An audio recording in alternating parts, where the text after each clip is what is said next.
Oke, Mbak Dian, dengar suara saya? Iya, Pak. Oke, saya anu ya. Ya. Tolong ya. Oke, sambil nunggu. Ya, Pak.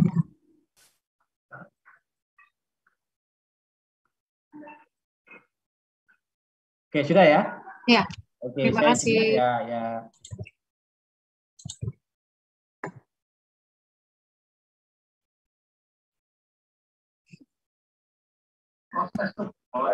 Ketiwi, Mbak Fitri. Mau presentasi ya. Siap sedia. Halo? Tumbas. Wonten tiange pun balik mawon. Tumbas saya. Masuk, Pak. Boleh lahir batin.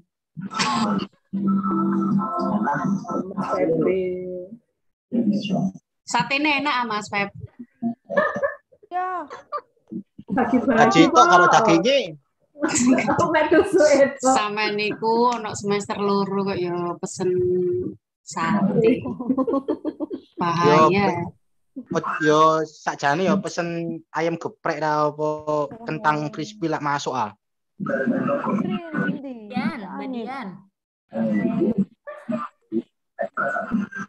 Mbak Dian. Ya, Bu. Ya, Bunda. Makalahku ada di Mbak kan? Khawatir aku nggak bisa share. Hah? Saya tak cek dulu. Itu di pertemuan kemarin toh. Aku share ulang ya. Ya ampun. Yang dikirim ke aku ya? Ini yang titip ke aku Mbak Widya sama Bunda. Udah aku share. Oke, sebentar tunggu. Masih loading. Loh, Kak Tahlilan paling Angel. Enggak boleh. Assalamualaikum. Waalaikumsalam Bu Risma. Ini Bu Risma yang di Surabaya itu memang kan ya? Gimana kabarnya teman-teman? Sehat semua kan? Mana orangnya? Masuk kayak tunjukkan dirimu.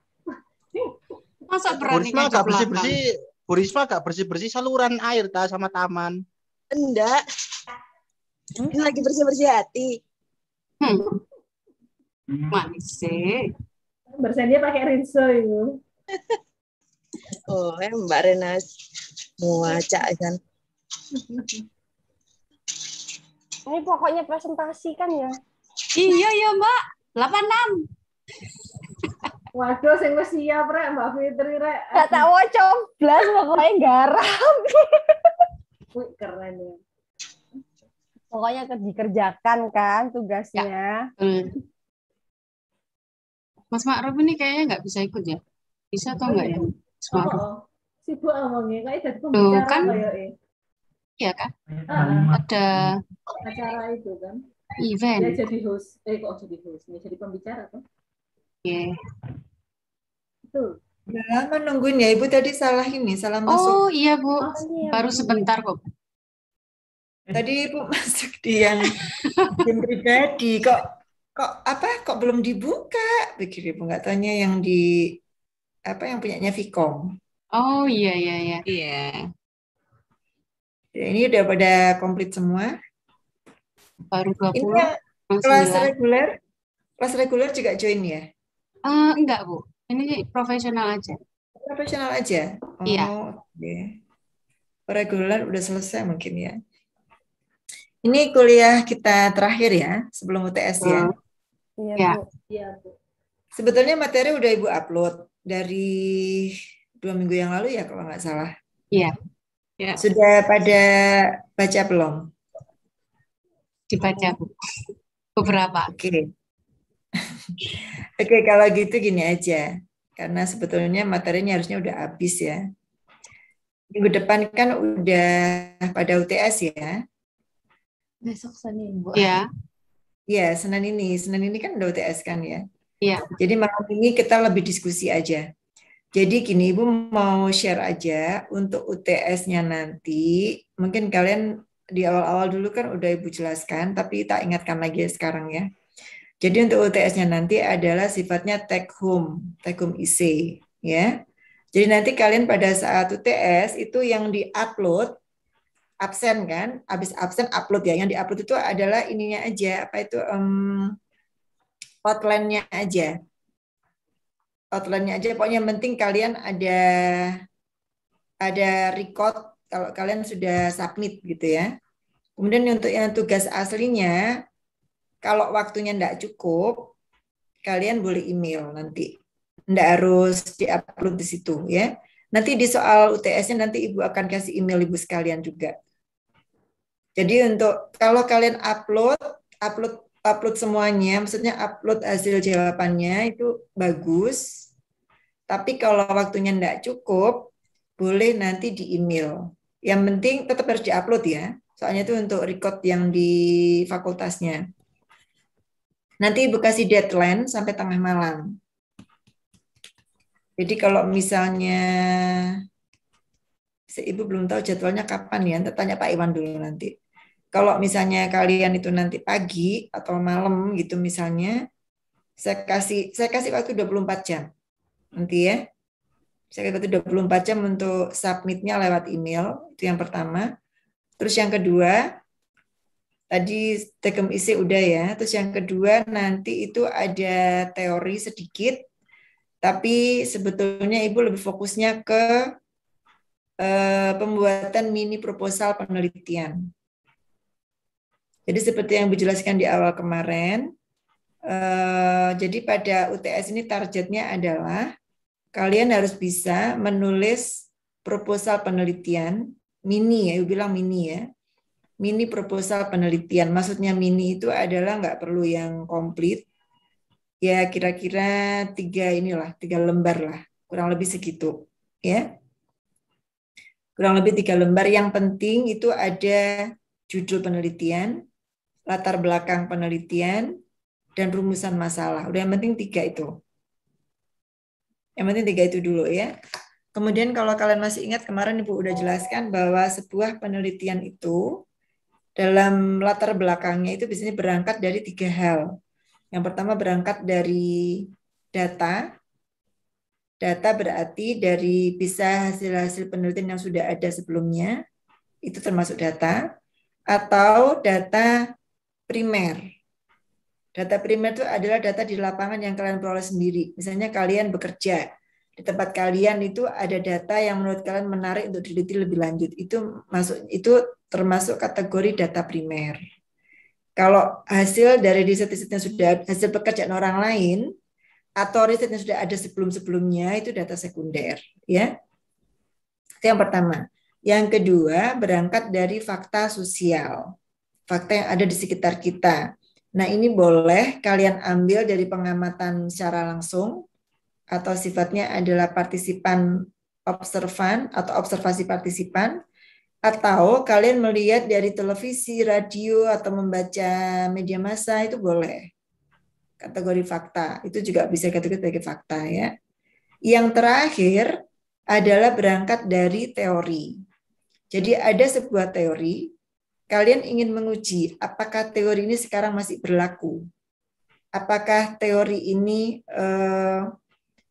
jadi biasanya gini, kalau berangkat dari teori itu biasanya dikaitkan dengan fakta sosial yang ada sekarang.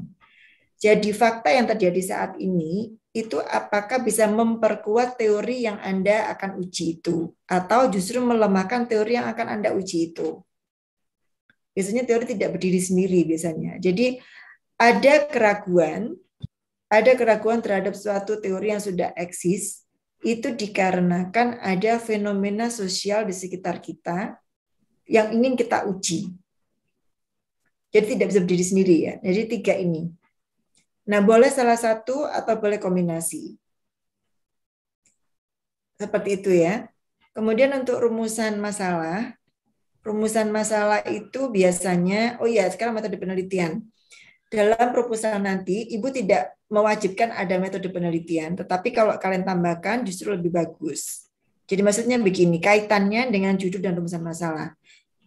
Karena ini adalah tentang mata kuliahnya paradigma, jadi terserah, kalian boleh menggunakan kuantitatif atau kualitatif, terserah. Ya. Kalau kuantitatif berarti judulnya harus menjelaskan variabel. Ada variabel X, ada variabel Y, minimal 2 ini. Kalau kuantitatif. Tetapi kalau tidak kuantitatif, tidak harus ada variabel. Dan otomatis efeknya, kalau kuantitatif, maka rumusan masalahnya akan berbentuk pertanyaan yang mempertanyakan hubungan variabel antara X ke Y. Seperti itu kan ya. Nah, kalau kualitatif, bebas. Jadi itu maksudnya. Ya. Tapi Ibu akan fokus menilainya hanya sampai tahapan rumusan masalah. Kalau metode penelitian kalian menjelaskan lebih lanjut, lebih bagus. Jadi itu. Jadi tolong diperhatikan antara judul dengan rumusan masalah harus sinkron. Sinkron maksudnya itu tadi ya. Kalau kuantitatif berarti rumusan masalahnya juga harus pertanyaan kuantitatif. Kalau kualitatif juga tidak mempertanyakan pengaruh. Misalnya nih judulnya kualitatif. Tahu-tahu rumusan masalah mempertanyakan apakah ada pengaruh antara I atau antara E dengan B. Itu namanya tidak sinkron. Jadi hanya sebatas itu dulu untuk yang UTS. Nanti setelah UTS baru kita lengkapin sampai ke akhir proposal. Sampai ke metode penelitian, tujuan penelitian, kerangka teori. Nanti akan kita bahas lebih lanjut setelah UTS. Tapi kalau kalian di proposal nanti dijelaskan sampai ke level metode penelitian, justru lebih bagus lagi. Tapi tidak wajib. Paham ya? Ada pertanyaan? Iya, Ibu. Untuk informasi nanti ujiannya itu Selasa jam 20 sampai 21.30. Malam ya berarti Mbak ya? Iya. Oke. Malam. Hari Selasa itu tanggal berapa? Tanggal 9.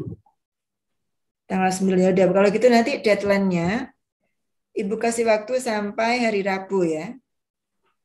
Sampai hari Rabu tanggal 10 berarti. Iya. Ya, oke. Atau gini, tapi terserah kalian ya. Ini tidak wajib. Atau lebih bagus lagi, kalian persiapkan, kan kalian sudah tahu ya, kira-kira soalnya tentang apa. Jadi intinya yang pasti itu. Yang pasti adalah penulisan proposal. Kalau yang kemarin sudah selesai presentasi, sudah ada feedback dari saya, justru lebih bagus lagi, tinggal direvisi aja. Direvisi aja. Nah, nanti siap-siap pada saat ujian tinggal upload. Ya. Sebetulnya nanti untuk UTS itu soalnya tidak hanya tentang proposal, ada teorinya juga. Tetapi kalau misalnya waktunya tidak cukup untuk mengerjakan itu, proposal yang sekarang kalian sudah punya itu aja yang diupload. Iya. Yang penting ada tanda kalau kalian sudah mengumpulkan tugas, mengumpulkan UTS. Itu aja, caranya gitu aja. Ya. Jadi yang proposal yang sudah punya proposal itu aja diupload, tapi nanti jawaban yang sebenarnya baru lewat email. Nanti yang akan Ibu nilai yang di email. Gitu. Atau dibalik. Atau yang proposalnya masih belum siap, kan nanti ada teorinya tuh. Nanti kan ditulis ulang biasanya ya pertanyaannya ya. Pertanyaannya di copy paste aja, di copy paste tulis ulang semua, baru yang pertanyaan teorinya dijawab dulu. Nah, yang proposalnya nanti ditulis aja di situ, menyusul lewat email gitu. Yang penting pokoknya di e-learning itu sudah ada ini, kelihatan udah ada apa ya, sudah ada data. Kalau kalian sudah mengumpulkan soal UTS, mengumpulkan jawaban UTS, itu aja. Nanti yang untuk yang lain-lainnya, kalau waktunya nggak cukup, boleh di email. Ibu kasih waktu 24 jam nanti. Kalau di e-learning kan nggak mungkin 24 jam. Ya kan? Ya. Yang lainnya, karena Tekom IC, kalian mau diskusi dengan teman-teman juga boleh, silahkan. Yang penting topiknya beda-beda kan. Oh ya, satu lagi. Yang kemarin sudah presentasi tugas, itu dipakai untuk UTS ya, jadi jangan berubah topiknya. Topiknya jangan berubah. Yang kan Ibu kan udah kasih feedback kemarin ya, itu direvisi. Dan nanti untuk UAS juga sama. Jadi Ibu mohon untuk masing-masing mahasiswa yang dijadikan sebagai tugas untuk jadikan tugas soal UTS dan UAS adalah sama, proposal yang sama. Karena dari awal kan Ibu udah jelaskan ya, target dari perkuliahan ini setelah 1 semester ini kalian kuliah dengan saya, targetnya adalah harus bisa membuat proposal tesis yang betul. Intinya itu ya, mau kualitatif atau kuantitatif terserah, intinya udah paham basicnya. Kalau nanti misalnya, nanti kan kita mungkin ketemu lagi ya insya Allah ya, di mata kuliah metode penelitian. Nah atau kalau bukan saya, siapa dosennya juga, itu jadi harapan saya, pada saat nanti ada kuliah metode penelitian, apakah itu kuantitatif atau kualitatif, kalian sudah punya basic. Intinya itu. Dan nanti pada saat persiapan tesis, juga sudah punya pilihan, minimal misalnya punya dua proposal yang hasil dari mata kuliah ini misalnya 1. Kemudian dari dosen yang lain katakanlah mungkin metode penelitian kualitatif atau apa mungkin 2. Jadi kalian tinggal pilih untuk waktu tesis nanti. Paham maksud saya ya? Halo. Oke, kalau gitu sekarang sebelum ini ada pertanyaan nggak?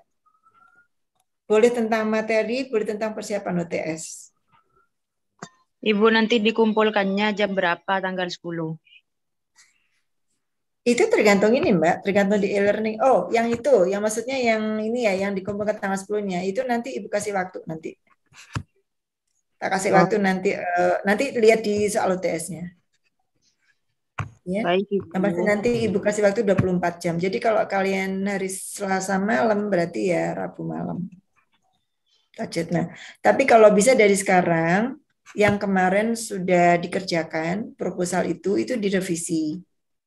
Direvisi berdasarkan yang Ibu kasih feedback itu, direvisi, nah nanti jadi per 1 TS, udah tinggal finishing aja. Ya, pokoknya yang penting topiknya sama ya. Topiknya tetap jangan berubah. Jangan berganti judul maksudnya. Kalau mau ganti judul nanti aja setelah UTS. Kalau misalnya di antara kalian ada yang nggak serak, misalnya Bu saya pengen ganti judul, ganti topik, boleh. Tapi nanti setelah UTS. Ya untuk yang sekarang, melanjutkan yang kemarin sudah dipresentasikan. Baik Ibu. Kalau ada yang, iya kenapa? Enggak. Kenapa? Kalau ada mungkin yang belum kebagian waktu untuk presentasi, nggak apa-apa, nggak masalah, jangan berkecil hati. Nanti Ibu kasih feedback di UTS ini. Itulah kenapa Ibu bilang untuk UTS, Ibu hanya akan menilai sampai ke rumusan masalah. Jadi kalau setelah rumusan masalah, kalau ada yang salah atau nggak pas, kalian nggak usah khawatir. Nggak akan Ibu nilai. Tapi kalau kalian kerjakan sampai selesai metode penelitian dan segala macam, paling enggak Ibu akan tahu. Jadi nanti setelah UTS, kita bisa diskusi bersama-sama untuk merevisi, ya, untuk improve ke proposalnya itu. Ya, Bu. Ada pertanyaan tentang materi, terutama yang terakhir yang udah Ibu upload ya? Ibu berarti nanti itu tidak hanya sekedar sampai dengan rumusan masalah beserta tujuannya, Ibu. Berarti nanti dengan teori dan juga metode penelitiannya, Ibu. Boleh, boleh. Oh iya. Karena tidak wajib ya. Tidak ya, wajib, tapi boleh. Hah? Ibu Ibu ya, karena berarti katanya Ibu tadi mau direvisi katanya. Kalau ini. Itu nanti setelah UTS. Jadi gini, maksudnya begini ya. Maksudnya begini, Ibu berharap kalian bisa mengumpulkan yang untuk nanti ini UTS ini, mengumpulkan untuk komplit sampai ke metode penelitian. Tetapi kalau misalnya itu salah, Ibu nggak akan perhatikan itu.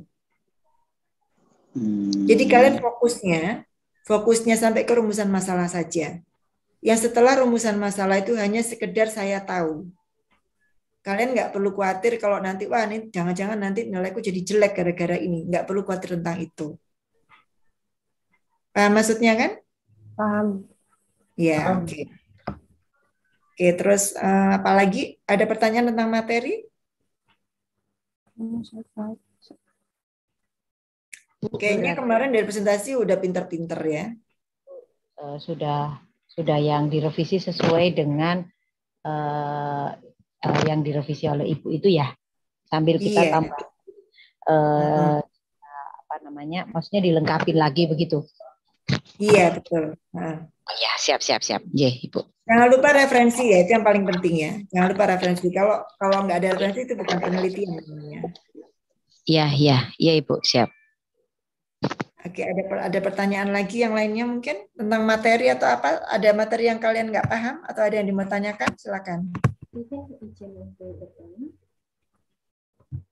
Ibu, Nggak ada? kisi-kisi sekalinya seperti apa, Ibu? Banyak juga referensi buku begitu, karena kami jujur kalau untuk paradigma sosial dan komunikasi ini saya terutama itu buta gitu, mau cari bukunya itu yang seperti apa kayak begitu Bu untuk referensinya. Maksudnya referensi itu begini. Sebentar Ibu kasih contoh ya.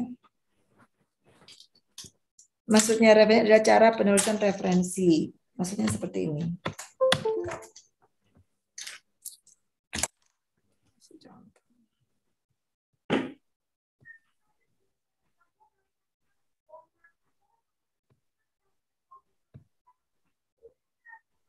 Oh, kok belum muncul ya? Sudah Ibu, bisa share screen. Enggak, Ibu lupa belum buka filenya. Oh.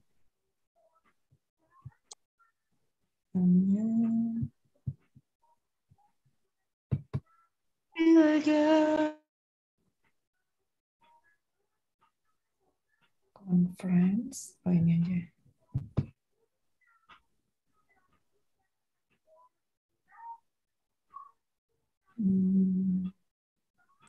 Bu Titin hari ini masih dengan agenda presentasi ya, melanjutkan presentasi.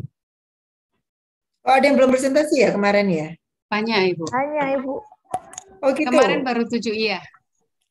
Mau dilanjutkan presentasi hari ini? Ya, sepertinya teman-teman sangat bersemangat untuk presentasi hari ini.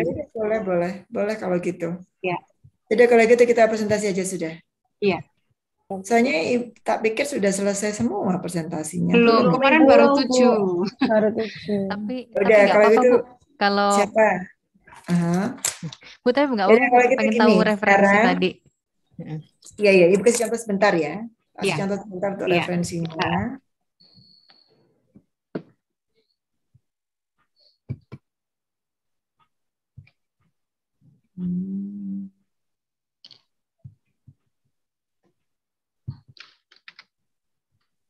Contohnya seperti ini. Ntar mana yang untuk conference? Nggak kelihatan.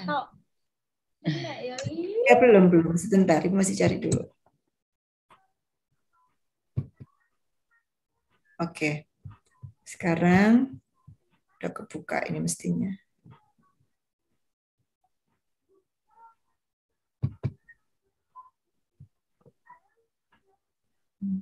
PPT ini.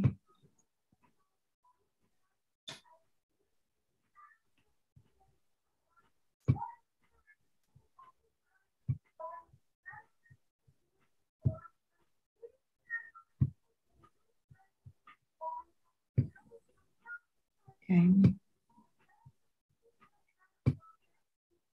Bisa lihat? Bisa, Bu.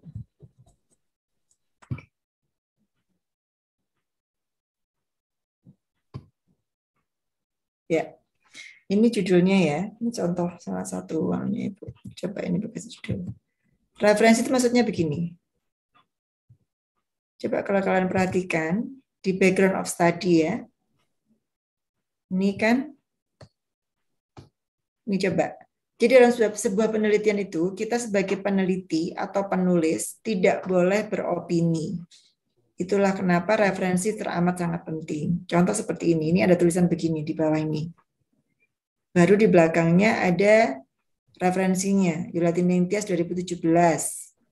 Punya saya sendiri nih ya.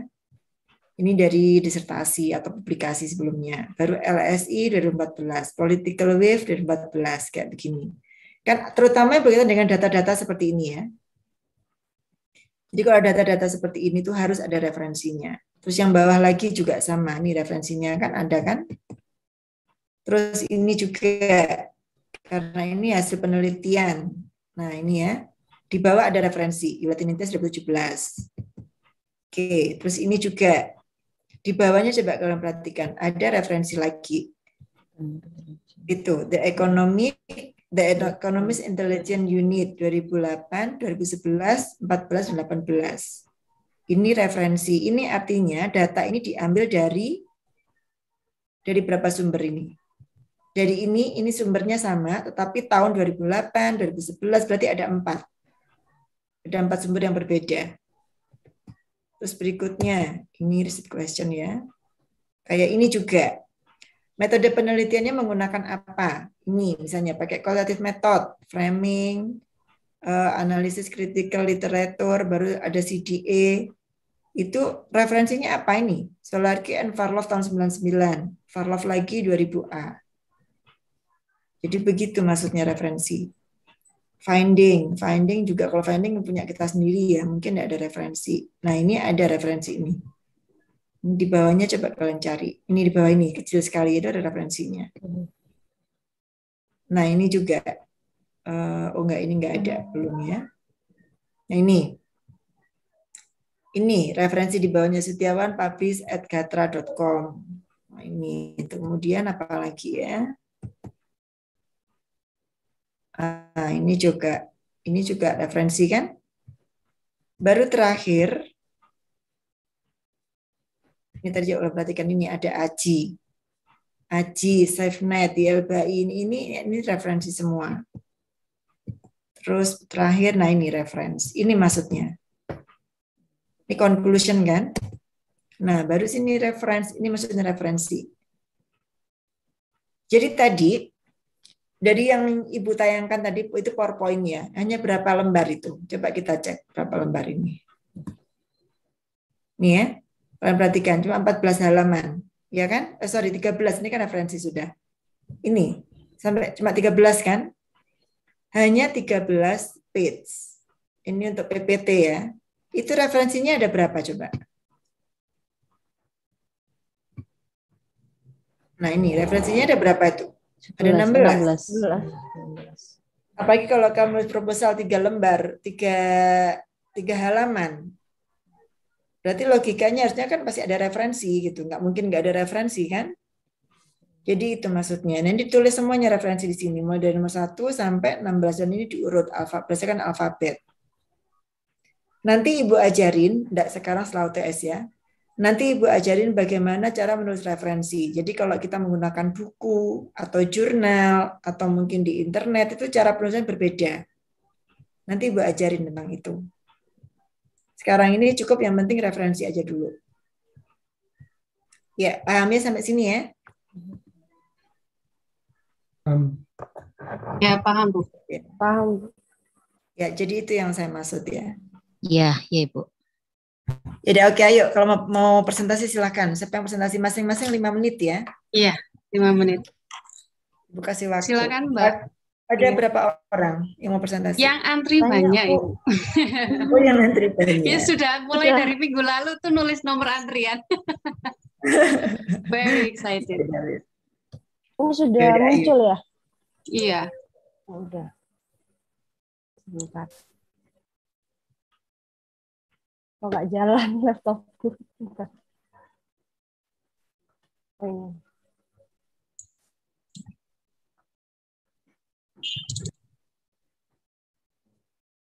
Ya. Assalamualaikum warahmatullahi wabarakatuh. Hari ini saya ingin mempresentasikan makalah saya terkait tentang efektivitas aplikasi e-Sambat sebagai media komunikasi pemerintah Kota Pasuruan dalam pelayanan pengaduan masyarakat. Pasca era reformasi, wajah birokrasi pemerintah dituntut untuk bermetamorfosis menuju tata kelola pemerintahan yang baik atau good governance. Seperangkat aturan yang mengandung prinsip good governance diproduksi oleh pemerintah pusat untuk mewujudkan pengelolaan pemerintah yang baik di level pemerintah pusat maupun pemerintah daerah. Badan Perencanaan Pembangunan Nasional memberikan petunjuk dan menetapkan prinsip utama good governance yang terdiri dari transparansi, partisipasi masyarakat, dan akuntabilitas.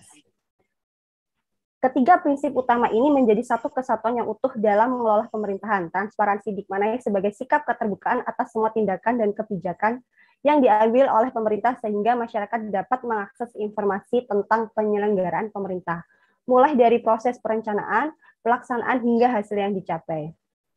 Pemerintah bersama aparaturnya memiliki kewajiban untuk memberikan pelayanan yang mengarahkan, membimbing, dan menunjang kegiatan masyarakat agar dapat meningkatkan daya saing dan kesejahteraan masyarakat. Salah satu langkah pemerintah untuk mewujudkan tata kelola pemerintah yang baik adalah dengan menciptakan pelayanan publik, sistem pengaduan berbasis teknologi informasi dan komunikasi, untuk memudahkan dan mempercepat proses pelaporan masyarakat dalam menyampaikan aspirasi, keluhan maupun aduan yang ada. Layanan pengaduan berbasis teknologi informasi dan komunikasi yang diberikan pemerintah adalah aplikasi layanan aspirasi dan pengaduan online rakyat atau lapor. Aplikasi ini berfungsi sebagai sarana masyarakat untuk menyampaikan aspirasi, laporan, dan pengaduan melalui media sosial kepada pemerintah dengan prinsip mudah dan tuntas. Aplikasi lapor merupakan inovasi yang diluncurkan oleh pemerintah pusat sebagai sarana pengaduan masyarakat terhadap kinerja pemerintah, baik di pusat maupun di daerah. Tidak mau ketinggalan, pemerintah Kota Pasuruan yang dipimpin oleh Wali Kota Saifullah Yusuf dan Wakil Wali Kota Adi Wibowo pada tanggal 28 April 2021 meluncurkan sebuah aplikasi yang bernama e-Sambat. Aplikasi yang berbasis Android dan bisa diakses melalui smartphone ini bertujuan untuk memberikan ruang kepada masyarakat untuk bisa mengadukan dan mengeluhkan persoalan apapun, utamanya terkait dengan pelayanan yang diberikan oleh pemerintah Kota Pasuruan. Aduan dan keluhan tersebut akan direspon dan ditindaklanjuti oleh pemerintah Kota Pasuruan dan hasilnya akan disampaikan kepada masyarakat. Aplikasi e-Sambat merupakan bentuk terobosan pelayanan publik dalam prinsip akuntabilitas, yakni pengaduan masyarakat. Meski demikian, sebagai sesuatu hal yang baru, e-Sambat belum dilakukan evaluasi penilaian sejauh mana tingkat efektivitas keberhasilannya sebagai media komunikasi pemerintah Kota Pasuruan. Sebab keberhasilan pelaksanaan pelayanan publik yang diberikan oleh pemerintah tidak terlepas dari faktor komunikasi. Hasil penelitian yang dilakukan Hardiansyah menyimpulkan bahwa komunikasi berpengaruh secara signifikan terhadap kualitas pelayanan publik. Besarnya pengaruh komunikasi terhadap kualitas pelayanan publik tersebut ditentukan oleh dimensi-dimensi komunikator, pesan, media, komunikasi, dan efek. Langsung saja ya. Oleh karenanya, penelitian ini akan menganalisa tentang efektivitas aplikasi e-Sambat sebagai media komunikasi pemerintah Kota Pasuruan dalam pelayanan pengaduan masyarakat dengan wawancara terbatas kepada narasumber yang memahami alur pengaduan aplikasi e-Sambat dan mengukur persepsi masyarakat Kota Pasuruan terkait dengan penggunaan aplikasi e-Sambat. Rumusan masalahnya adalah seberapa efektifkah aplikasi e-Sambat sebagai media komunikasi pemerintah Kota Pasuruan dalam pelayanan pengaduan masyarakat. Begitu, Bu. Ya, oke. Jadi ini latar belakangnya tentang ini ya, tentang aplikasi e-Sambat ya. Iya. Aplikasi e-Sambat sebagai media komunikasi pemerintah Kota Pasuruan dalam pelayanan pengaduan masyarakat. Ya, karena belum dilakukan di Kota Pasuruan itu kan aplikasi baru, sehingga belum dilakukan evaluasi, Bu. Jadi rencananya adalah penelitian saya ini untuk mengevaluasi aplikasi e-Sambat. Gitu. Oh, gitu. Ya berarti judulnya evaluasi aja langsung. Coba kembali ke judul lagi, Mbak. Berarti judulnya adalah evaluasi tentang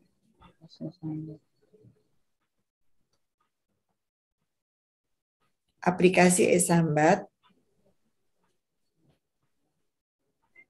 Sebetulnya bukan sebagai media komunikasi ini, aplikasi e-Sambat sebagai media pelayanan pengaduan masyarakat.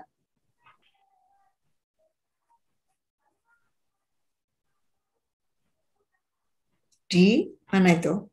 Pemkot. Iya. Iya, sebutin. Kalau punyanya pemerintah, sebutin pemerintah apa? Pemerintah Kota Pasuruan. Iya, udah. Ya, jadi judulnya itu.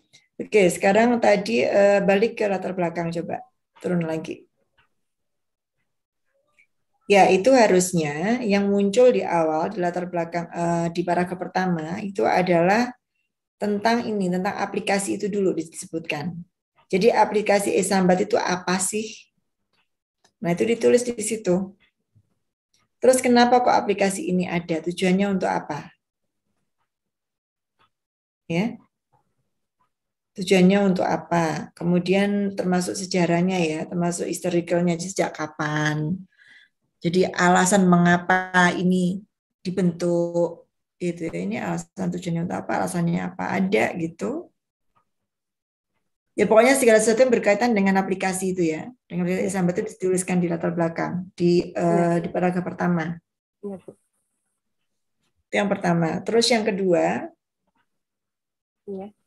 yang kedua itu adalah kenapa aplikasi e-Sambat ini menjadi penting untuk pemerintah Kota Pasuruan.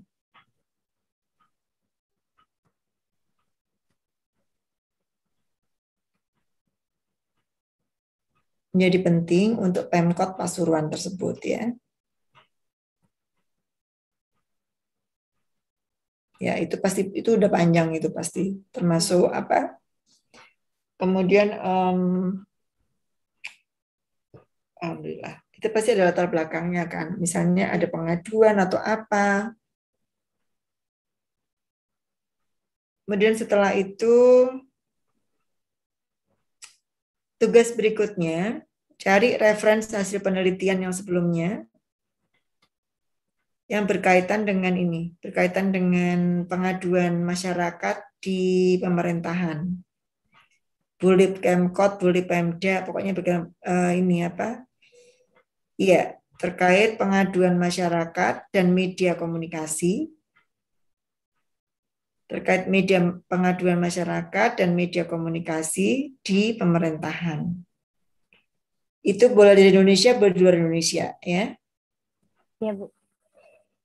Nah, nanti itu cari beberapa, minimal 5 misalnya, minimal 5 judul. Baru nanti dari semua penelitian itu dicari similaritiesnya apa, perbedaannya apa, terus yang penelitian yang di sini, penelitian Mbak Fitriah ya. Iya. Mbak Fitriah ini nanti novelty-nya di mana? Novelty itu maksudnya apa yang masih belum mereka teliti itu yang harus kamu cari. Dan itu yang nanti akan kamu teliti. Jadi nggak boleh sama ya. Kalau sama kan berarti nggak ada unsur novelty, nggak ada kebaruan. Iya. Iya, Bu. Jadi gitu maksudnya. Jadi dibikin tabel seperti yang kemarin-kemarin ya. Dibikin tabulasi dari 5 judul itu, baru nanti dicari perbedaannya di mana, persamaannya di mana, baru penelitian ini novelty-nya di mana.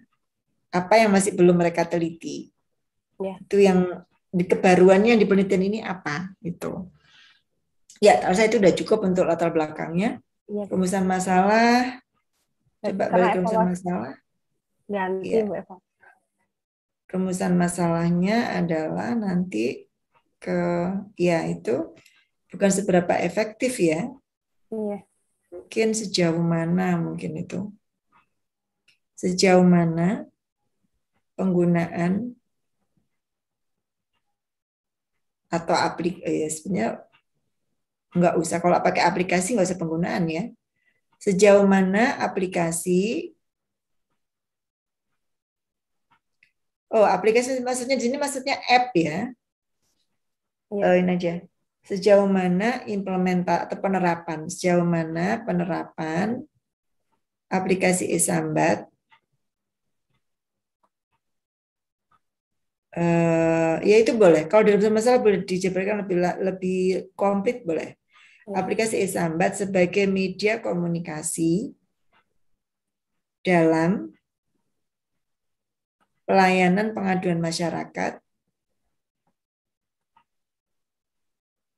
di Pemkot Pasuruan. Ya.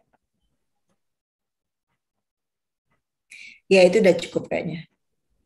Ini yang pasti kualitatif ya. Iya, kualitatif berarti ya, Bu. Ya udah cukup. Udah sekarang lanjut. Next. Siapa lagi berikutnya? Silakan Mas Herman.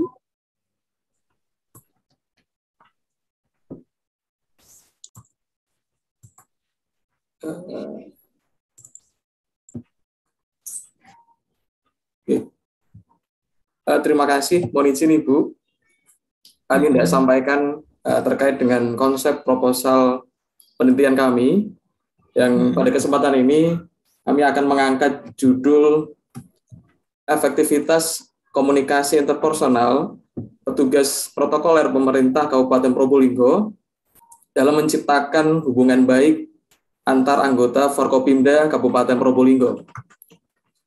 Latar belakang pada penelitian ini dapat kami jabarkan sebagai berikut. Bagi sebuah organisasi, baik pemerintah maupun swasta, aktivitas keprotokolan menjadi sebuah keniscayaan.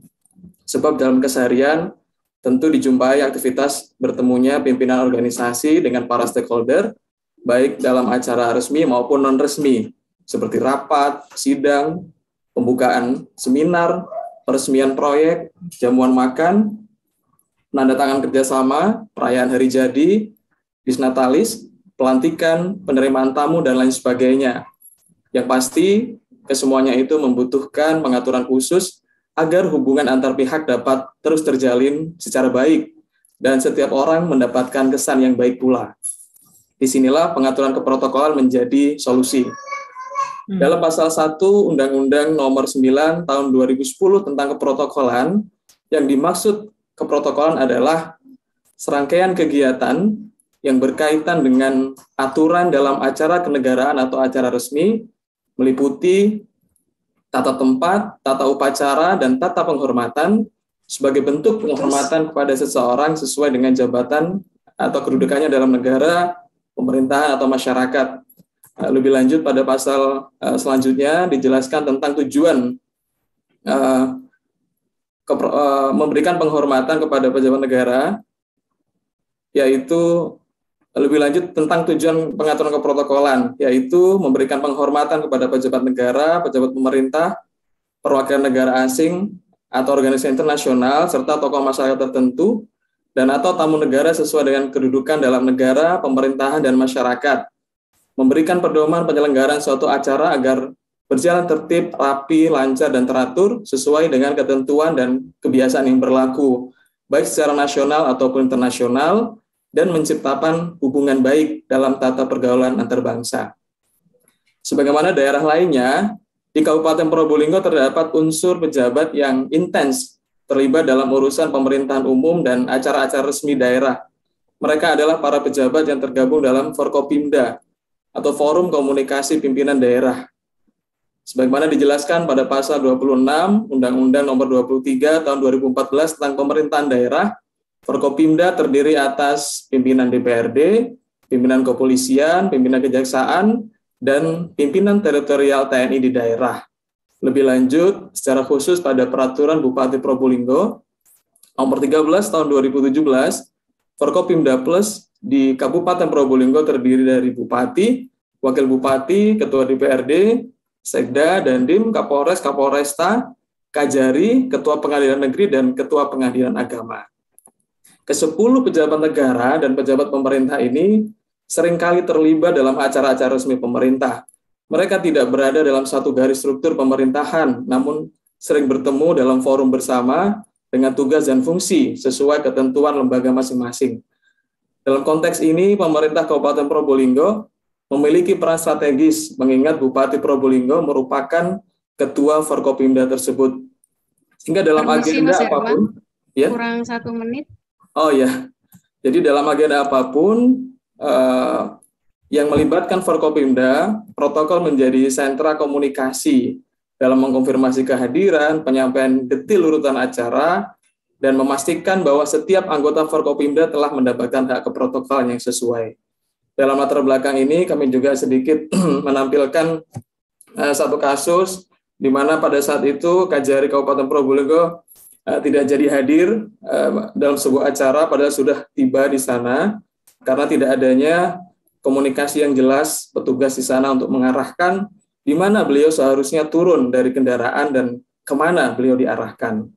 Oleh karena itu kami dalam penelitian ini menganggap penting untuk merumuskan masalah yaitu bagaimanakah efektivitas komunikasi interpersonal petugas protokoler pemerintah Kabupaten Probolinggo dalam menciptakan hubungan baik antar anggota Forkopimda Kabupaten Probolinggo. Begitu Ibu. Ya, oke. Saya mau tanya dulu, kenapa penelitian ini kok tertarik ingin meneliti tentang komunikasi interpersonal saja? Alasannya apa? Alasannya karena aktivitas komunikasi itu lebih banyak dilakukan secara tatap muka, Ibu. Meskipun memang tidak menutup kemungkinan, memang aktivitas juga melalui WhatsApp dan sebagainya. Bagaimana dengan komunikasi organisasional seperti meeting, seperti itu? Apakah itu masih dianggap tidak cukup?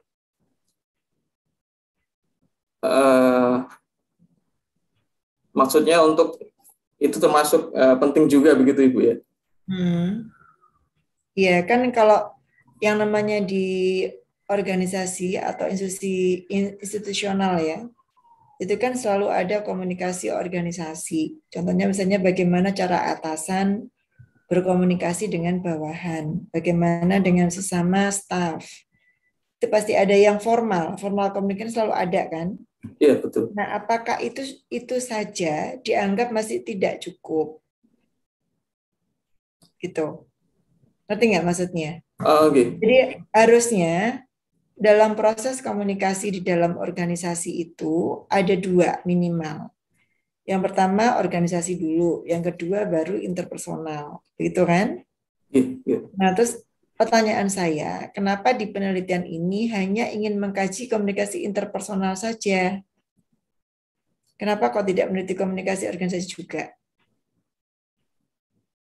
Apakah saking pentingnya itu maksud saya? Iya betul Ibu. Karena dengan tugas protokol yang menampilkan citra dari lembaga sesungguhnya, lembaga dan juga bagaimana kita mengatur penampilan kita, selainnya memberikan pelayanan yang terbaik kepada para pihak yang mendapatkan hak itu sehingga perlu bagaimana sikap-sikap yang benar, bagaimana cara berkomunikasi yang tepat begitu. Dari itu tadi saya lihat ada contoh kasus ya. Tadi kasus tadi itu apakah itu merupakan awal dari pemikiran bahwa komunikasi interpersonalnya bermasalah di institusi ini? Apakah seperti itu yang saya tangkap? Iya Ibu, betul Ibu. Nah, harusnya yang contoh kasus tadi itu ditaruh di awal, Mas. Jadi dibalik ya. Siap. Jadi yang contoh kasus taruh di awal, baru setelah itu dijelaskan. Tadi udah betul, saya lihat dinaikkan aja nanti. Baru dijelaskan mengapa komunikasi interpersonal dalam institusi ini menjadi lebih penting daripada komunikasi organisasi. Alasannya apa? Berarti kamu ini masuk studi kasus, Mas. Ya. Nanti ini penelitiannya, metodenya menggunakan studi kasus berarti. Nah, itu ditulis di awal tuh. Jadi kenapa komunikasi interpersonal lebih penting dari komunikasi organisasi pada sebuah institusi. Saya rasa sudah cukup bagus ini, cuman ditambahkan itu aja. Tadi yang tadi itu naik di atas, ditambahkan tadi saya bilang barusan, kemudian ditambahkan lagi dengan referensi. Referensi penelitiannya masih belum ya, itu penting sekali ya. Sini saya nggak lihat sama sekali. Referensi penelitian dari sama seperti yang sebelumnya tadi, temanmu sebelumnya tadi, cari 5 judul. Cari 5 judul yang berkaitan dengan komunikasi interpersonal dalam institusi pemerintahan. Dalam bukan komunikasi, iya bisa organisasi pemerintah, gitu ya. Ini mungkin lebih ke Indonesia aja, nggak usah keluar karena ini berkaitan dengan culture ini. Ini berkaitan dengan manajemen culture, jadi hanya di Indonesia saja. Ya udah itu, nanti dicari apa persamaannya, perbedaannya, baru nanti dijabarkan kenapa penelitian ini menjadi penting. Dikaitkan dengan hasil-hasil yang sudah ada sebelumnya itu ya. Ya, siap Ibu. Ya udah itu aja. Yang lainnya udah bagus. Cuman alasannya lebih diperkuat. Alasannya kurang strong. Jadi makanya Ibu kasih revisi seperti itu supaya nanti alasannya kelihatan lebih strong nanti. Tuh. Ya, udah. Siap Ibu, terima kasih. Iya, sama-sama. Oke, next. Silakan selanjutnya Mbak Rosi. Oh, sebentar.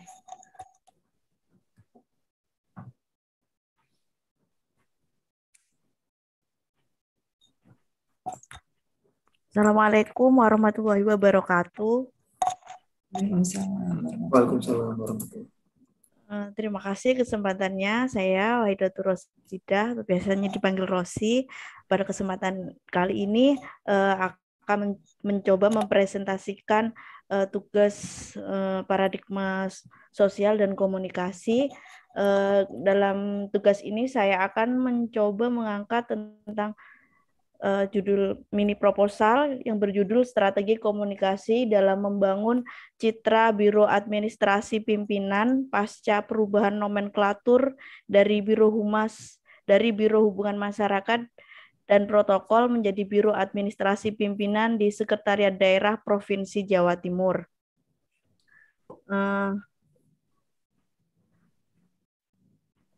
Latar belakang masalah, sebagai salah satu organisasi perangkat daerah di Ring 1 dan objek vital di lingkungan Pemprov Jatim, nama Biro Hubungan Masyarakat dan Protokol telah begitu melekat di masyarakat dan lembaga vertikal terkait.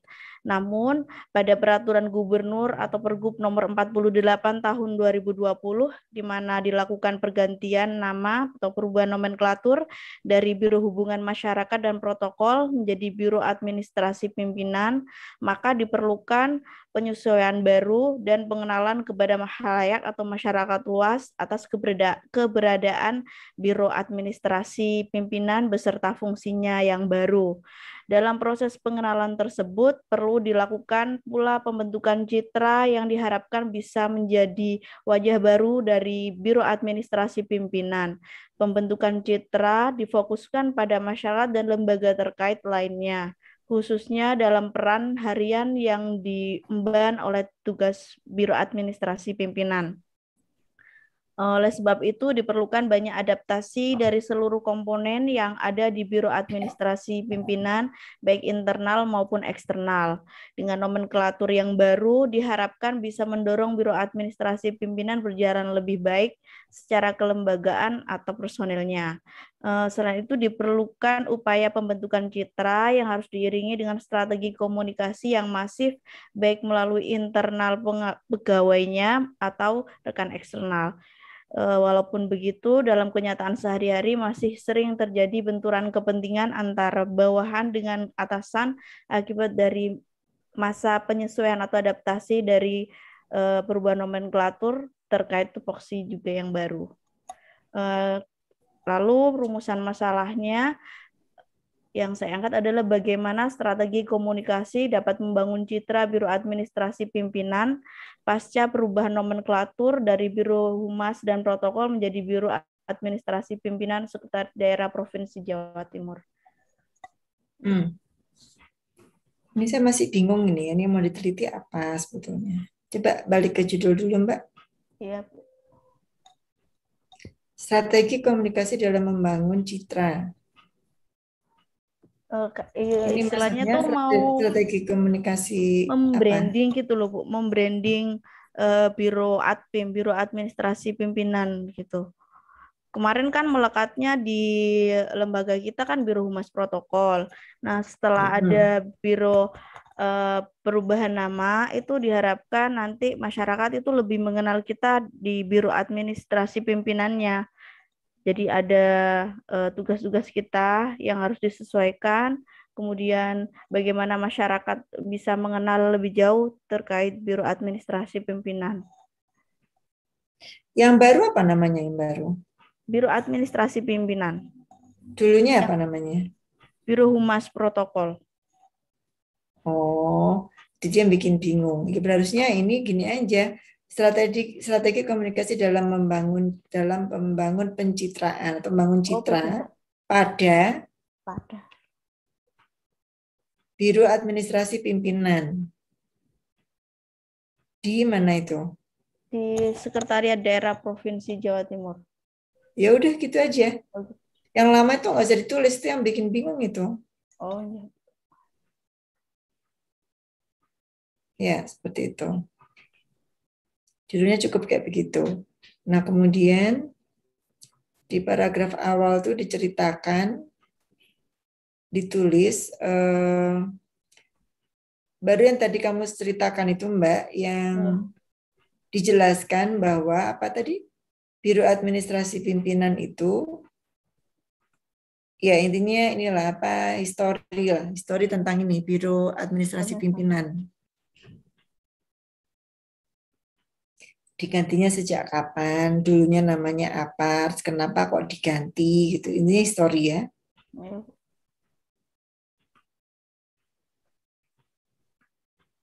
Terus setelah itu yang kedua, mengapa branding menjadi penting untuk departemen baru ini?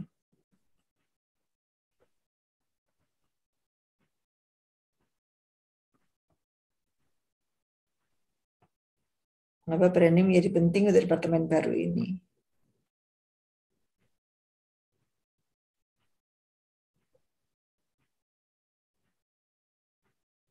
Ya, oke. Terus yang ketiga baru dijabarkan lebih lanjut apa perbedaannya. Apa perbedaannya antara biro ini dengan yang lama?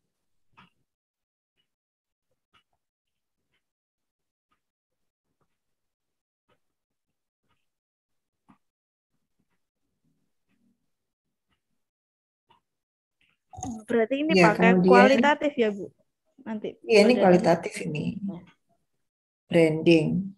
Ini lebih ke marketing sebetulnya. Baru setelah itu dicari referensi judul penelitian juga sama. Cari 5 judul yang berkaitan dengan branding pada institusi pemerintah. Ya.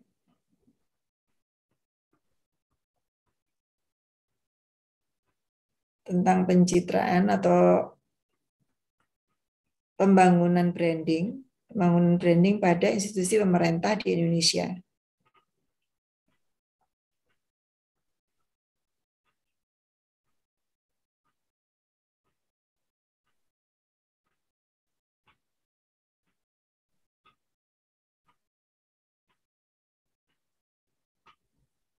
Ya, udah itu aja.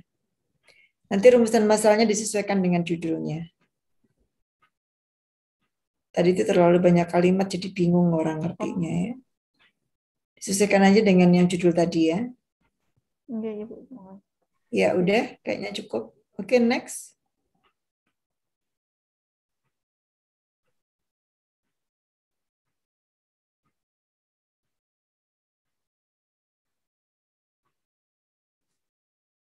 Silakan Bu Dani.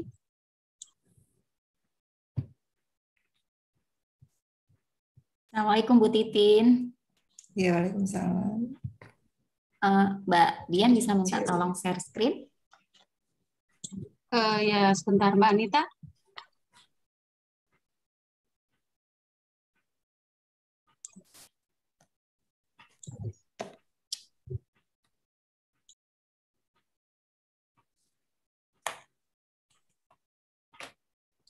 Atau aku, nih bisa kayaknya.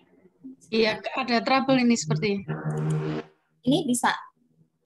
Betul. Kelihatan. Bisa. Nih, kelihatan ya? Kelihatan benar.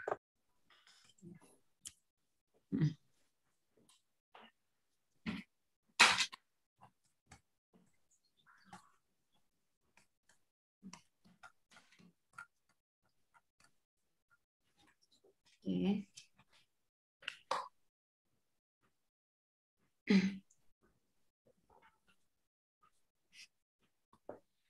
Saya mulai ya Bu. Bismillahirrahmanirrahim.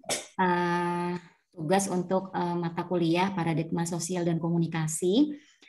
Judulnya yaitu Strategi Komunikasi DPD Golkar Jawa Timur, Studi Analisis Kebijakan dan Program Organisasi DPD Golkar Jawa Timur dalam membangun komunikasi internal dan eksternal periode tahun 2020 sampai 2025.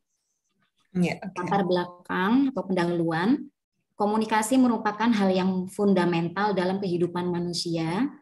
Komunikasi berjalan dua arah, yaitu antara individu dengan individu, individu dengan kelompok, dan kelompok dengan kelompok. Dari komunikasi dapat tersampaikan informasi dan pesan sehingga terjalin interaksi.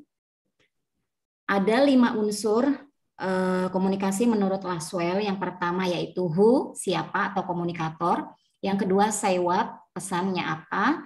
Kemudian in which channel atau medianya apa. Kemudian to whom, penerima atau komunikan atau halayak. Yang kelima with what effect, efek atau dampak. Kemudian komunikasi publik adalah penyampaian pesan yang dilakukan kepada orang banyak atau publik, dilakukan secara langsung maupun dengan menggunakan media.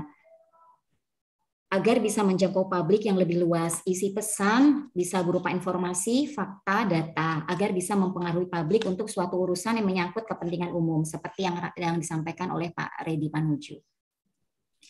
Kemudian, keberhasilan komunikasi pun tidak hanya ditentukan oleh kesiapan individu dalam kelompok untuk melakukan dialog atau pertukaran pesan, namun juga ditentukan oleh kemampuan lobbying, setuju atau tidak setuju terhadap suatu materi, acap kali ditentukan oleh sikap individu yang memiliki harisma, jiwa kepemimpinan, dan dipercaya atau trust. Selanjutnya, komunikator memegang peranan penting dalam segala proses komunikasi dan membuat opini publik. Selanjutnya ini, Leonard menyatakan, komunikator harus diidentifikasi dan kedudukan mereka dalam masyarakat harus ditetapkan. Maka ada 3 kategori yang diidentifikasi, yaitu politikus atau yang bertindak sebagai komunikator politik. Selanjutnya komunikator profesional dalam politik. Dan yang terakhir aktivis atau komunikator paruh waktu. Ini. Perkembangan sebuah organisasi tidaklah lepas dari komunikasi organisasi itu sendiri. Public relation sangat dibutuhkan dalam komunikasi organisasi dan diharapkan memiliki strategi yang dapat mengatasi gejolak atau persepsi yang sering terjadi antara organisasi dengan masyarakat. Dalam konteks organisasi politik, pesan politik merupakan salah satu unsur penting dalam komunikasi politik yang disampaikan oleh komunikator kepada komunikan.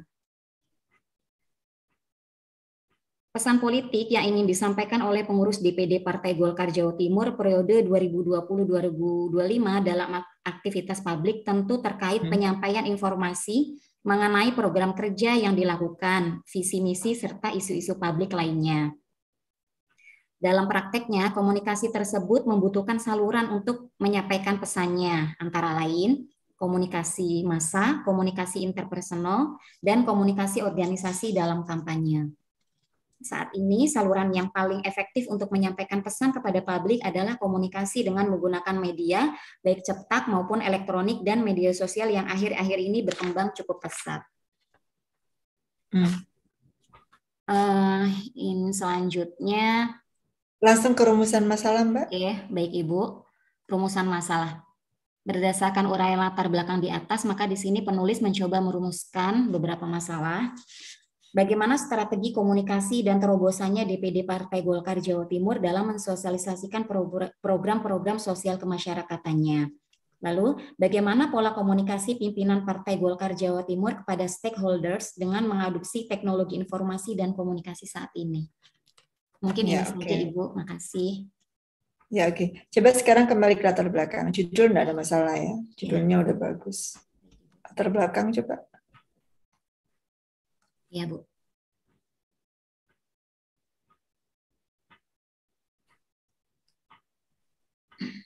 Tadi judulnya, coba judulnya saya pengen tahu Mbak, lupa. Judulnya apa tadi? Ini Bu. Studi apa? Di analisis kebijakan dan program organisasi Timur. Ini ya, oke. Ini namanya metodenya kualitatif deskriptif, ya. Jadi ini hanya menjelaskan, hanya menggambarkan saja. Iya, Bu. Komunikasi internal dan eksternal. Studi analisis kebijakan dalam membangun komunikasi internal dan eksternal. Ya, enggak masalah judulnya sih sebetulnya. Oke, mungkin kalau latar belakangnya, mungkin bagusnya itu dimulai dari ini dulu. Dari Dari komunikasi, mungkin dari apa itu, dari institusinya dulu, dari PDIP-nya dulu. Oh, ini ya Bu Jadi ya. kamu harusnya diceritakan dulu di paragraf awal itu apa program apa tadi, coba ke judul Mbak. Saya lupa soalnya. Ya, stop di situ ya. Jadi di paragraf pertama itu mungkin diceritakan dulu kebijakan dan program-program yang sudah disosialisasikan oleh DPD Golkar Jawa Timur. Itu ceritakan dulu apa sebenarnya. Daniel Robinson, WhatsApp audio. Ada telepon. Ntar Ibu angkat telepon bentar ya. Monggo Bu. Halo. Halo. Ya, Assalamualaikum. I'm still teaching. Can you please call me back? Yeah, call me back in 30 minutes. Or I will call you after I finish. Okay? Yeah, okay. Bye. Ya, oke. Ya, silakan dilanjut. Ya, jadi gitu ya. Jadi yang pertama, kebijakan program diri kerja apa disebutkan dulu di situ. Terus yang kedua, sebenarnya ini topiknya sebetulnya bagus, tetapi kurang menarik penyajiannya. Harusnya muncul juga alasan kenapa kok meneliti tentang ini menjadi penting, menjadi menarik gitu. Ya, mungkin bisa diawali dengan studi kasus. Dengan contoh kasus maksudnya, seperti yang tadi siapa tadi? Yang sebelumnya tadi? Hermanto, Ibu. Iya, Hermanto. Ya tadi Hermanto kan ada contoh kasusnya. Nah ini juga harusnya ada seperti itu.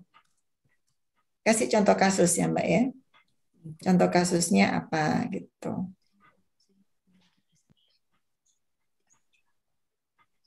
Contoh kasus yang mendasari penelitian ini apa sebetulnya. Terus yang terakhir, coba cari referensi penelitian tentang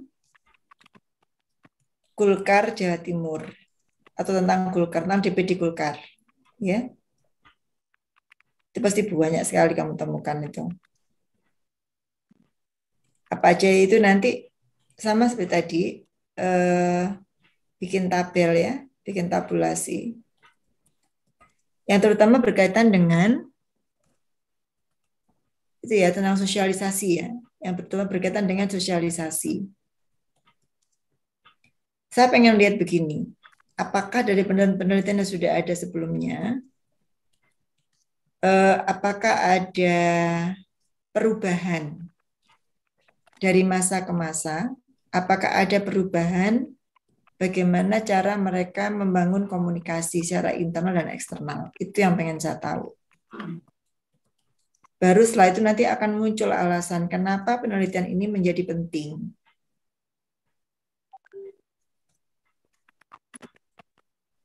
Jadi seperti itu ya.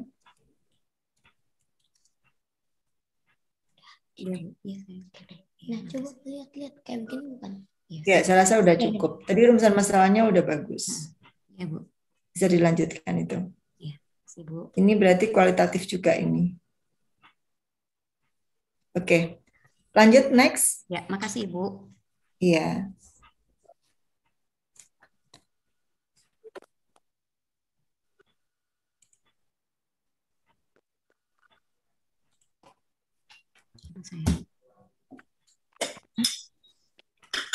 Mbak Cindy.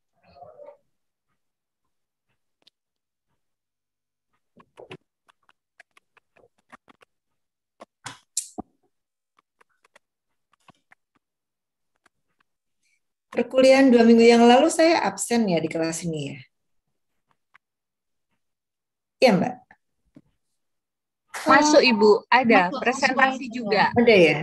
Ya, Oh, tapi berarti yang cuma kelas 10 reguler orang. kemarin. Iya, Berarti yang saya absen itu yang di kelas reguler berarti ya. baik. Oke. Silakan dilanjutkan Mbak.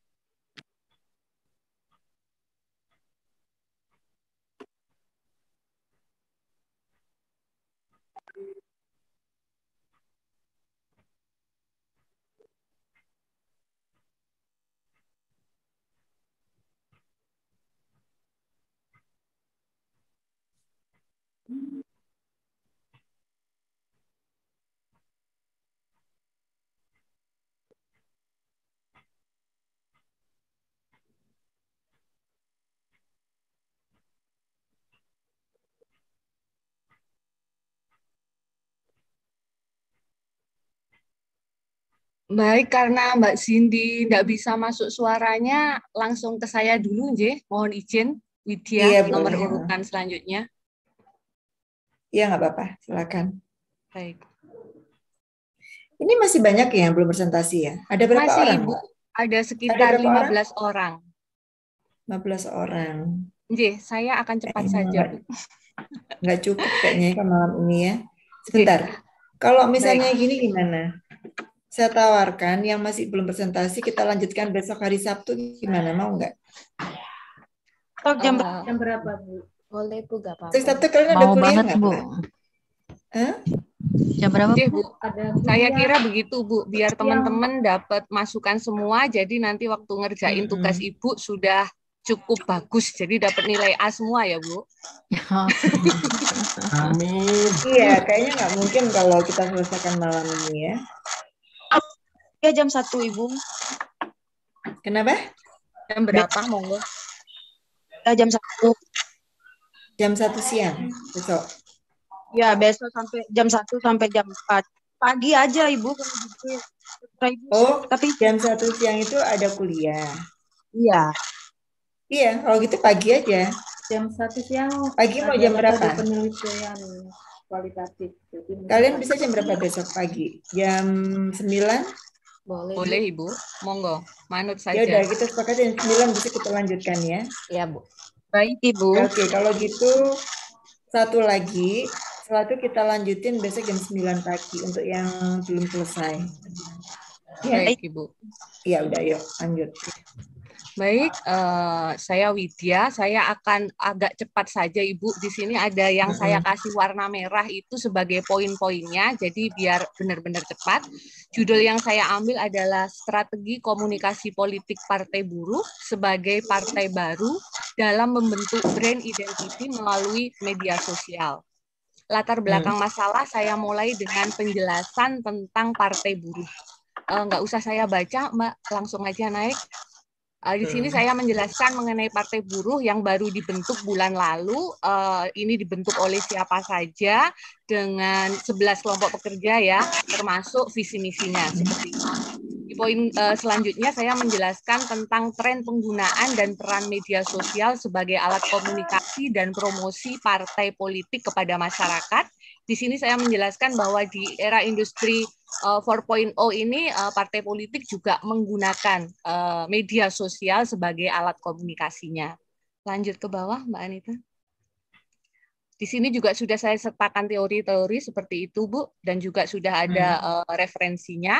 Terus selanjutnya saya menjelaskan mengenai branding partai politik, di mana branding partai politik itu dibutuhkan sebagai salah satu untuk menjaring pemilih saat pemilu nanti. Next, Mbak. Nah, di sini juga saya menggambarkan mengenai hubungan image, identitas, dan reputasi yang dibentuk oleh partai politik itu di media sosial. Lanjut, Mbak. Terus di sini saya yang di bawahnya itu menjelaskan kenapa Partai Buruh menarik, karena di Indonesia ini sebenarnya sejak lama sudah ada berbagai partai. Sejak reformasi bergulir itu sudah ada banyak partai buruh sejak 98 ya, tetapi selalu gagal. Nah, apakah partai yang baru dibentuk oleh teman-teman 11 perkumpulan buruh itu juga akan berhasil atau akan gagal juga di pemilu 2024 nanti? Lanjut, Mbak. Baik, di situ saya merumuskan beberapa masalah berdasarkan latar belakang masalah di atas. Satu, bagaimana Partai Buruh melakukan proses branding politik melalui media sosial, bagaimana strategi kampanye melalui media sosial Partai Buruh, apa saja faktor paling dominan dalam penentuan strategi kampanye melalui media sosial Partai Buruh, Dan keempat, efektivitas media sosial sebagai upaya membentuk brand identitas. Metode yang akan kami gunakan adalah, menurut saya adalah, belum saya jelaskan tapi ya Bu, observasi partisipan, interview, dan FGD. Seperti itu. Terima kasih. Ya, oke. Balik ke judul dulu.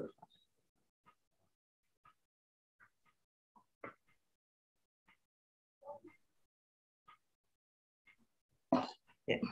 Judulnya, mana judulnya? Ini, strategi komunikasi politik. Ya, oke. Stop di situ. Jadi saya mau tanya dulu, ini penelitiannya mau fokusnya kemana? Mau fokus ke strategi komunikasi atau ke media sosialnya? Mau fokus pada strategi komunikasi melalui media sosial, Bu. Jadi nanti saya tidak meneliti strategi komunikasi yang dilakukan organisasi secara langsung. Jadi kampanye yang dari komunitas. Kenapa kok yang hanya di media sosial saja? Memperkecil ruang lingkup, Ibu. Ya, itu kesalahan yang seringkali banyak dilakukan oleh peneliti ya.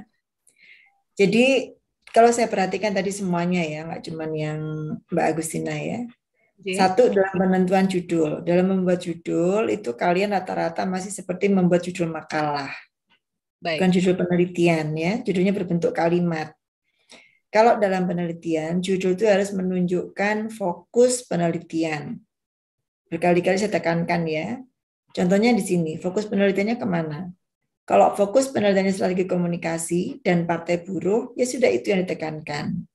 Terus kalau media sosial, kalau yang diteliti strategi komunikasi, kalau ternyata di lapangan dalam berstrategi komunikasi, dalam berstrategi kampanye, si partai ini menggunakan banyak media, dan media sosial hanya sebagai salah satunya saja. Sementara Anda yang teliti mau media sosial saja, berarti penelitiannya menjadi tidak valid.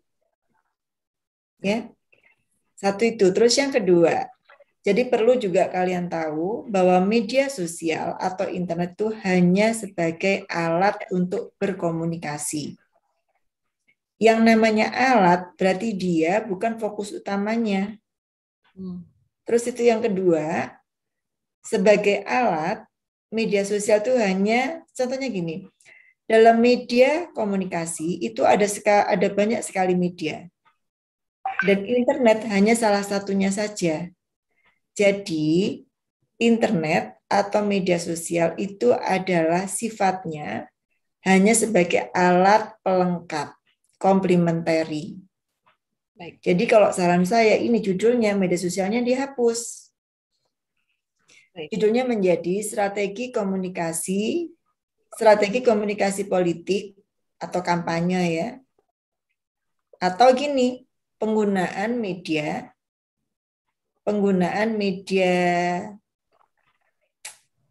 new media sebetulnya, bukan media sosial. Kalau bahasa Inggrisnya itu new media, kalau bahasa Indonesianya apa ya? Media sosial itu tidak harus internet ya. Kalau yang dimaksud internet berarti new media. Penggunaan bahasa Indonesia new media itu apa ya? Media baru. Iya, media baru. Atau penggunaan internet gitu aja. Penggunaan internet atau garis miring media sosial ya, itu sebagai strategi komunikasi politik pada partai buruh.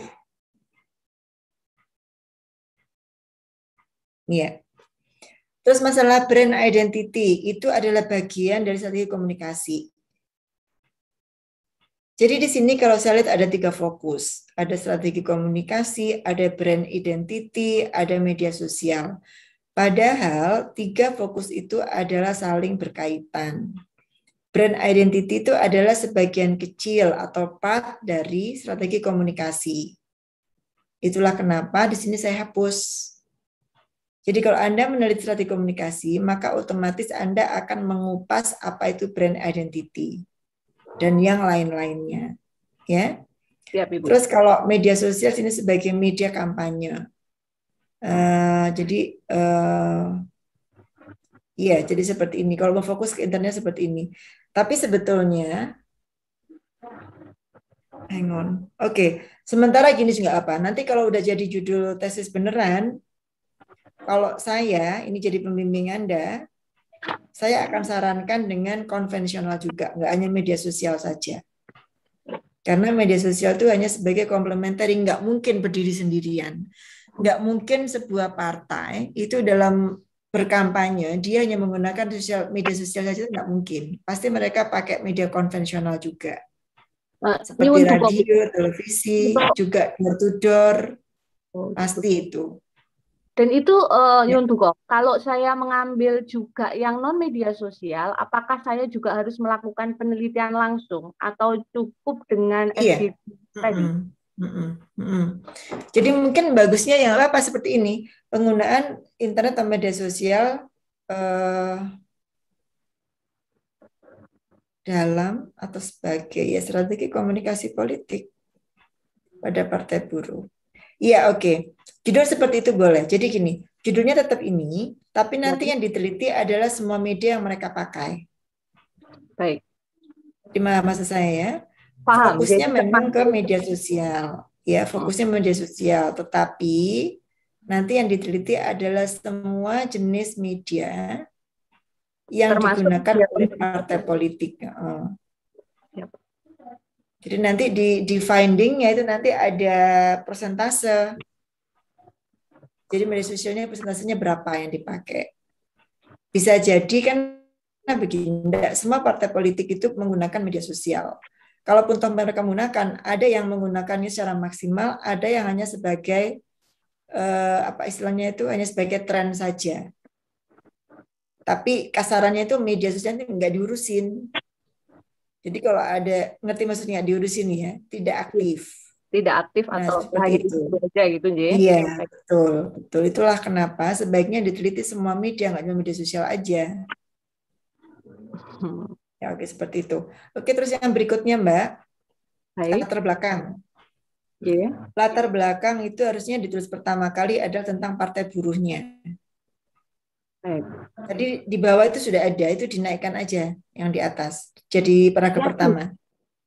Oke, ini jadi, langsung saja ke penjelasan partai buruh. Iya. Partai buruh secara umum maksudnya Ibu, yang setelah bukan tadi yang kenapa kok penelitian ini, kenapa kok kamu tertarik meneliti tentang partai buruh, itu yang didulukan. Baik, Ibu.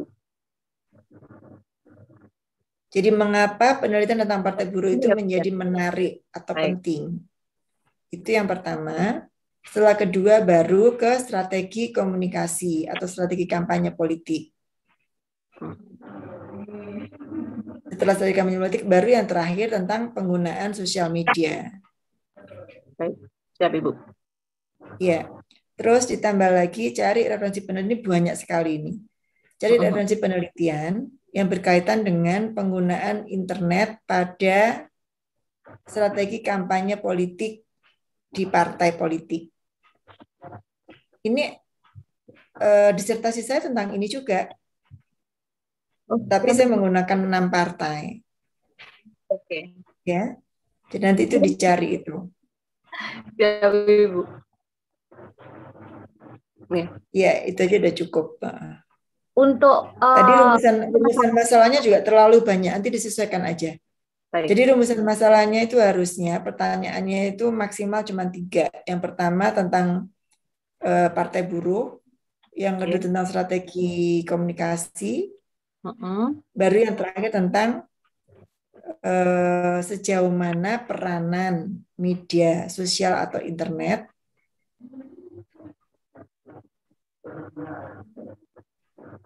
ya, pada strategi komunikasi politik di partai buruh. Gitu.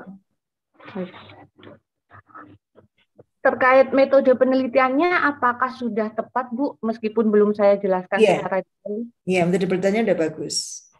Oke. Jadi sementara itu dulu.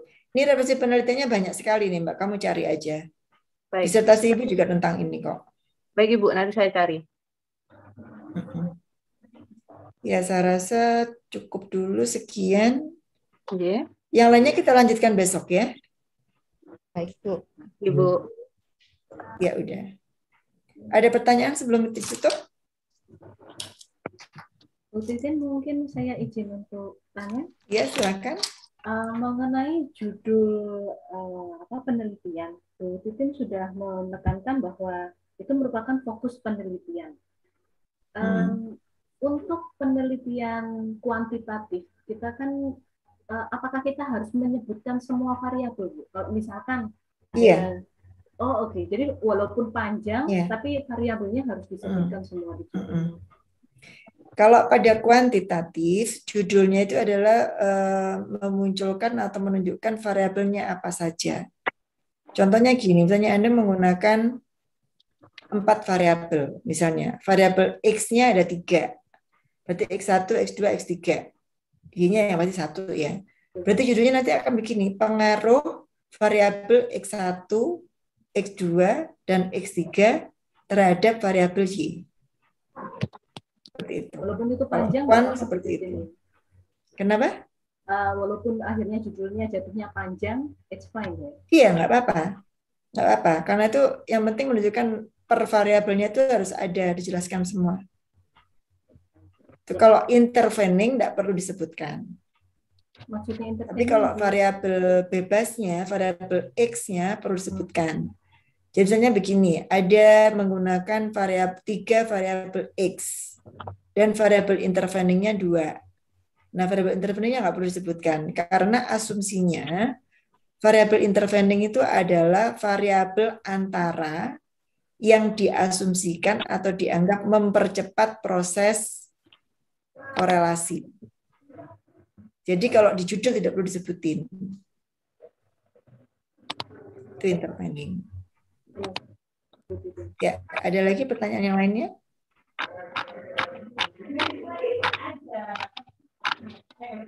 Kalau tidak ada, kita akhiri dulu di sini ya.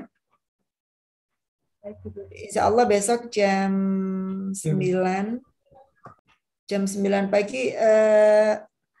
Siapa Mbak? Siapa jadi hostnya lagi ya Mbak ya? Nanti saya dikasih ininya ya. Dikoordinasikan dengan Pak Iwan ya Mbak ya. Siapa ketua kelas saya lupa. Nanti koordinasikan dengan Pak Iwan, minta linknya juga ke Pak Iwan ya. Mestinya kalau di bawah jam 1 kosong linknya, nggak ada yang pakai. Iya. Jadi nanti kita saya bisa pakai. Iya. Oke, ya udah. Udah oke kalau gitu sampai sini dulu. Saya udah ngantuk ya. Capek saya. Oke, udah. Assalamualaikum warahmatullahi wabarakatuh. Terima kasih banyak Ibu. Terima kasih. Assalamualaikum warahmatullahi wabarakatuh.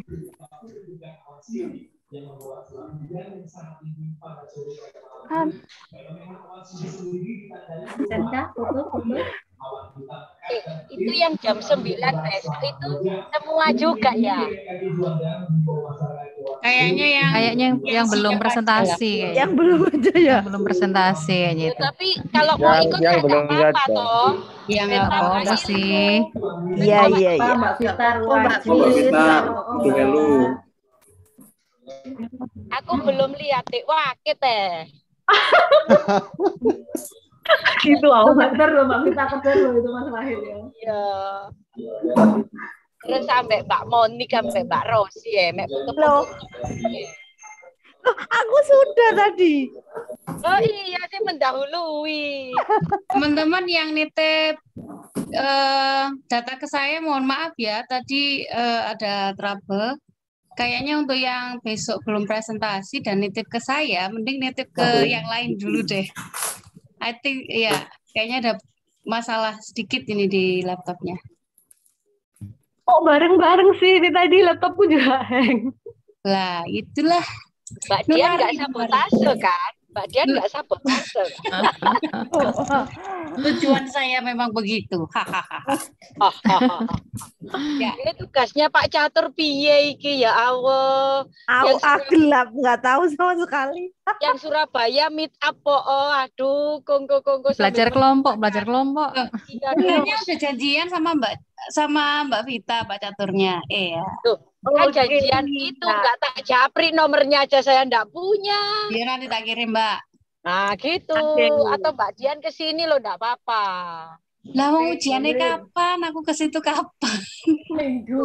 Kan ujiannya Pak Catur seminggu setelah toh Mbak.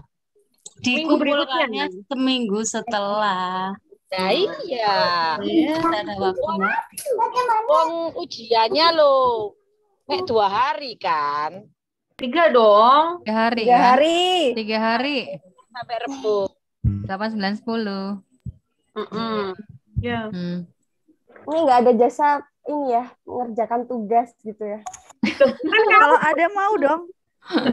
Kayaknya yang menjanjikan kayaknya ini ya. Ya kan niatnya itu kan udah bikin satu proposal aja gitu buat 2 dosen gitu kan enak ya. Ya ini ternyata. kalau ada yang satu direvisi kuali yang harus mengerjakan kuanti juga. Oh iya.